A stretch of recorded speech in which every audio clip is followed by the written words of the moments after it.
Hi, and welcome to Reading Between the Lines. I am your host, the Water Dog, and today I'm doing part 2 of Tiny Dominate. And what we're going to be doing is we're going to be looking at the Aggressive Tactics Tournament Inviter. We're going to look at how that deck played and so forth. So that's what we got going on. So let's do it to it, man. Let's talk about how Tiny Dominate performs. Round 1 of the tournament. Now, my prey was Logan, who was playing a Ged combat deck. My predator was Charles, who was playing a 5th edition Banu Hakim. My first loose ally is Sagan. She's got a Bruja combat deck. And then my loose ally number 2 is Stefan with a KCOD bleed deck.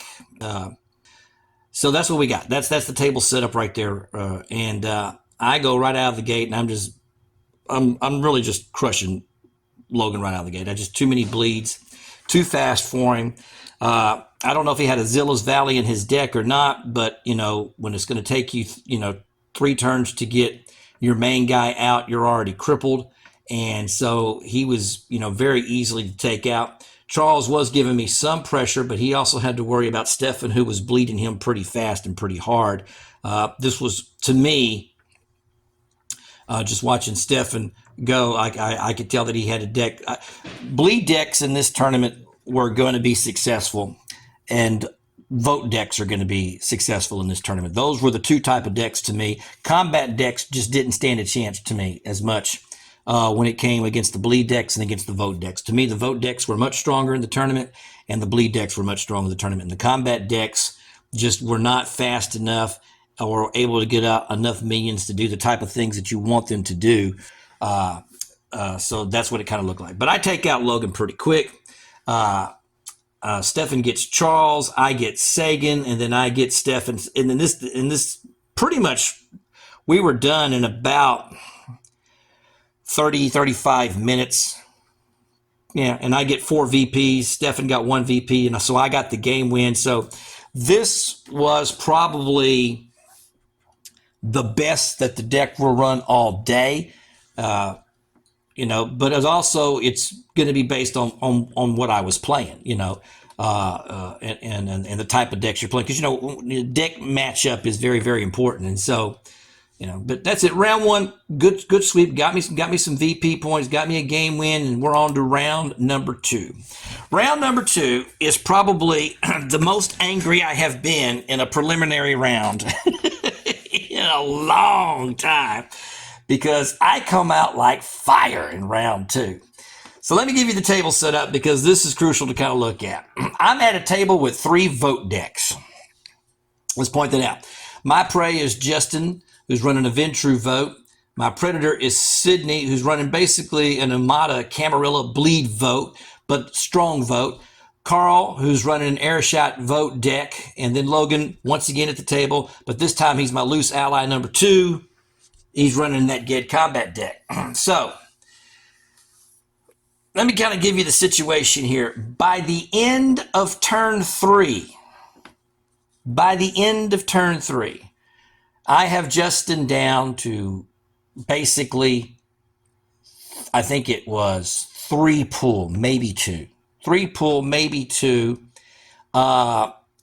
And he had the 1 vampire out. He finishes up turn 3. Now, at this point, I had at the table, is where it was at, 18 pull. Might have been more, but it's hard to remember as I'm trying to go back. But here's the deal. Justin is first to act, so he calls out a vote. And so the first vote he calls is the vote that does the minion damage. Now, I think there's 2 votes that do it, that do the minion damage. So I want to say Anarchist Uprising was the vote that he called. Okay? So each Methuselah burns 1 pull for each minion. So it only does 1 damage to him, but it's going to do 5 to me, because I've got 5 minions on the table. So right there, at the end of turn 3, because he was the last player to act at the end of turn 3, I get 5 pull damage. Okay, so I'm down at this point down to about 13 pull. Okay, next up on the table is going to be Carl with his air shot. He calls a conservative agitation. There are 5 Methuselahs at the table.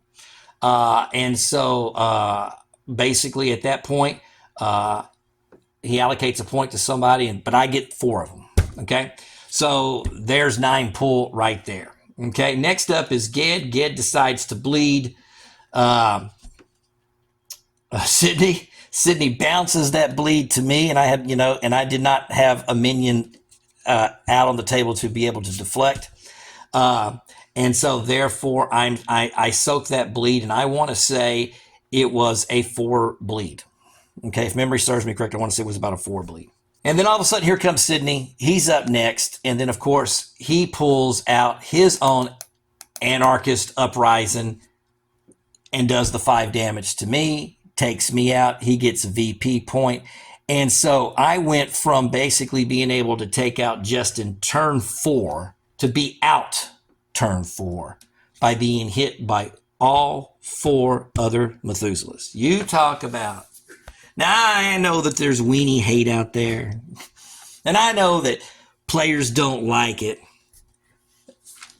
but I have never in my life had that much damage done to me in one shot in one turn in a tournament. So you talk about the hate. So in any case, they killed me. It was basically 1, 2, 3, 4, and I took all 4 of their punches and just died a brutal death. Yeah. And Carl ended up winning that table. Sydney got the 1 VP from off of me, and then Carl got the other 4 VPs and basically got the game win. And that's mainly because Carl's deck of the 3 political decks was the strongest, and that's because he's able to play a condemnation mute, and so he's able to shut down the other voters. Carl just crashed round 2 and did that, and that's kind of where that was. When you got the strongest vote deck on the table with nothing but vote decks, there you go. So that's how it worked, and so he got the VP, and like I said, I got crunched very quick. Very upsetting to me, very upsetting. Here we go. Let's go to round 3. Round 3 was a pretty competitive round to a certain extent. My prey is going to be Seth, who's playing the 5th edition Nosferatu. My predator is Sagan, who's playing the Bruja Combat. My loose ally is Clint, playing the Ministry Barons deck. Clint's actually playing the deck that I took to the Toreador Grand Ball and got to the finals with last summer. So that's the deck he's actually playing with. And Matt is playing the 5th edition Gangrel Wall deck, and he was really good at this table, so that deck worked really well. But in any case, once again, I'm starting out like hot fire. I'm able to take Seth out very quickly. Sagan tries to crunch a couple of my minions, and she is kind of successful with that. She does take a couple of minions. But what hurts the most is, I want to say it was either turn 1 or turn 2. Matt was able to get out of Carver's meat packing and storage. It was the worst card that I could possibly see right out of the gate. And so I knew I was in trouble, because it was like Matt's deck was just tailor-made to destroy my deck. I mean, of all the decks that was built, his deck was built to destroy my deck. It was designed to kill baby vampires, and I'm running baby vampires. And so, yeah, to have that Carver's meat packing and storage, so it just crushes. You can't get your vampires out of Topor, and he's able to just, suck off of all of that. Just get all that extra, pull that he needs and blood that he needs. But I do crunch Seth. Clint, I don't know how, Clint just didn't seem to know really how to respond, because he felt the pressure of me coming at him. Plus he had Matt that was basically able to, intercept things. Matt was able to just intercept things and stop things. His deck was really designed to do that. His deck was a reacting deck, and it was very good. But I do take out Clint next. Sagan falls to Matt, and then it's just me and Matt. Then I send literally 7 straight bleed attacks at him. He blocks every one of them and puts every one of them into Topor. Every one of them. And I asked him, count how many wolf claws did you have in a row. He had 7 wolf claws in a row.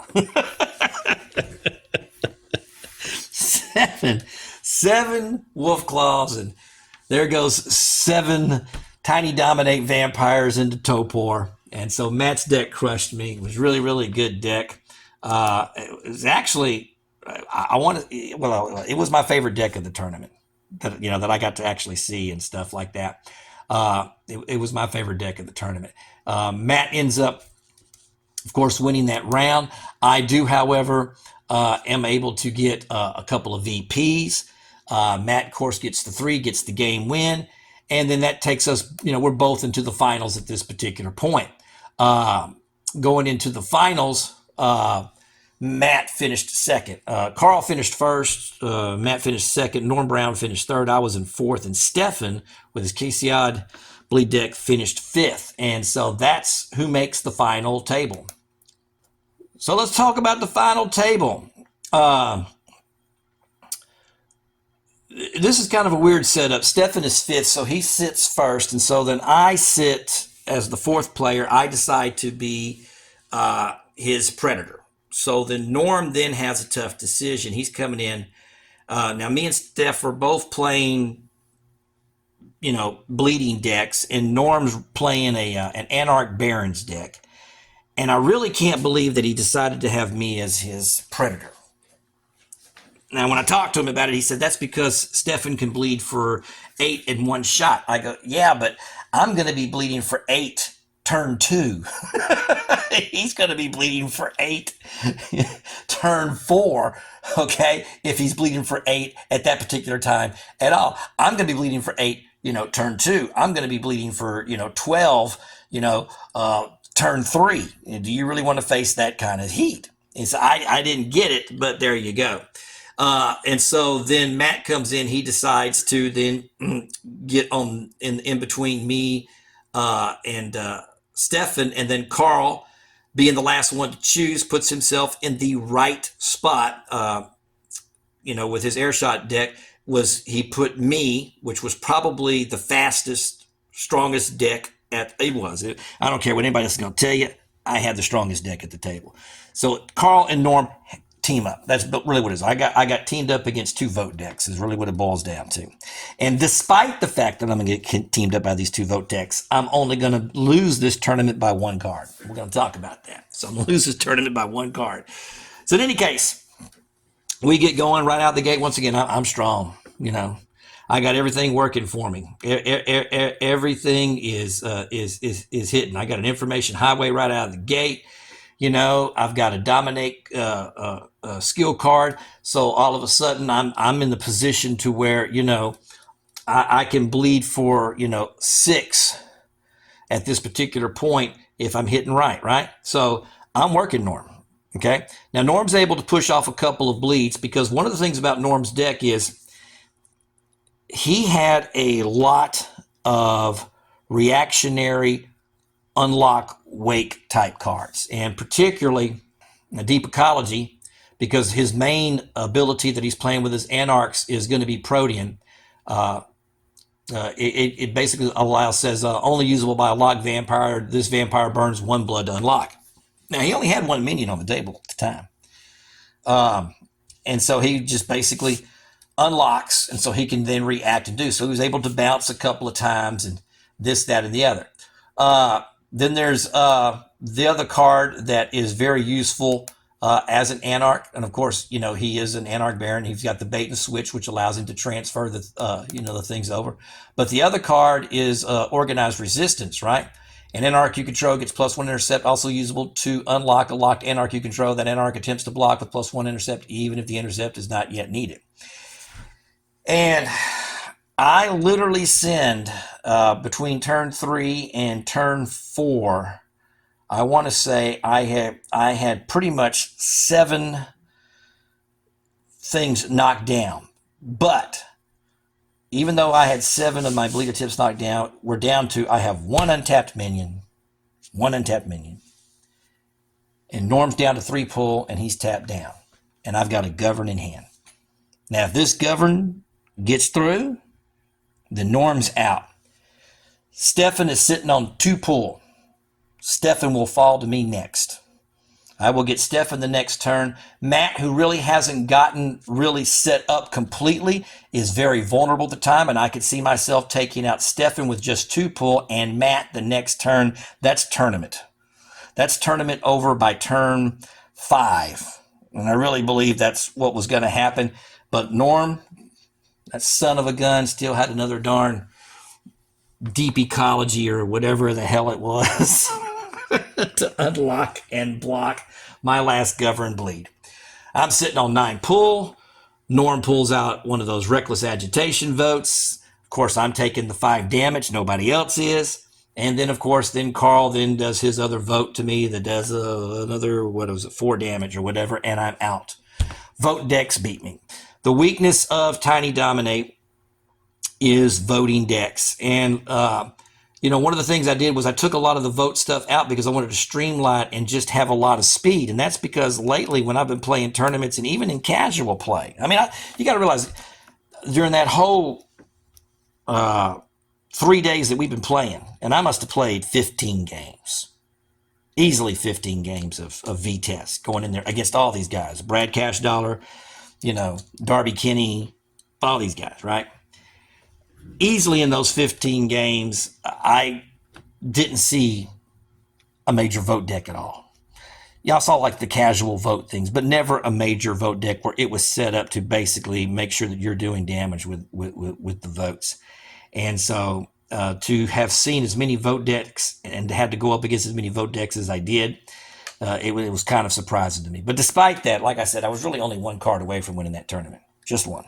So I thought the Tiny Dominate played good. But if I was redoing the deck to play again, I would have put in my delayed tactics. Now, I originally had delayed tactics, and I actually had poison pill. I had 2 of each in my original design of this, but I said, I started pulling cards out to streamline because I just said, you know what, there's just not going to be that much vote. And I was just so wrong about that. I was just so wrong. But if I was going to go back and redo anything, that would be the thing I would have added was some delaying tactics. Because if I would have had delaying tactics and had the possibility to just stop one of those votes, either Norm's or Carl's at the final table, and then I end up winning that tournament. And I think the same kind of holds true. I would have gotten a couple of victory points and definitely been able to put some pressure on Carl in round 2. But so vote knocks me down. But the Tiny Dominate, deck worked really, really good. I mean, it was fast. It was scary. I'm bringing out all the stuff that I need, and it was a nice little bleed machine. It just worked really, really, really well. But in any case, that's how it works. That's how the Dominate thing worked. Carl ends up winning the tournament. Carl, basically, Norm runs into the same problem against Carl that the other vote decks do, which is Carl is a better vote deck. And not to mention, by the time that Norm takes out Steph, because, Steph was right there. He takes out, he doesn't have any more pressure for me, so he's able to take out Stefan, right? Well, now he's got Matt, who's literally a blocking deck. And so, Norm runs into Matt's deck. Matt takes out, Matt basically kind of, to a certain degree, is going to kind of help, back oust a little bit with Carl to get Norm out. So then it's just down to Matt and Carl takes it. That round, once again, a very fast round, a lot of it due to the pressure that I put on the table because every round I played was pretty fast, except for round number 3. That drug a little bit because Matt, and me, we got into a little headbutt in round 3. But that round, the final match, was right at about 38 minutes. I want to say it was right at 38 minutes. I think that's what Carl had timed it out. And Carl is our winner. He ends up winning the Viter Aggressive Tactics. So congratulations, Carl. Very good vote deck. Very well done. If you haven't seen the deck, you can go online and look at his deck as well. But that's it. That's Tiny Dominate. I think it's a good, strong deck. Like I said, if I was going to make any changes, I would throw in a couple of delayed tactics and roll from there. Folks, I thank you for tuning in and watching. I'll see y'all next time. Take care. You watched the whole video? Congratulations. Hey, thanks for tuning in to Reading Between the Lines. I'm your host, The Water Dog, and if you like what you've been watching, please don't forget to hit that subscribe button. Y'all take care.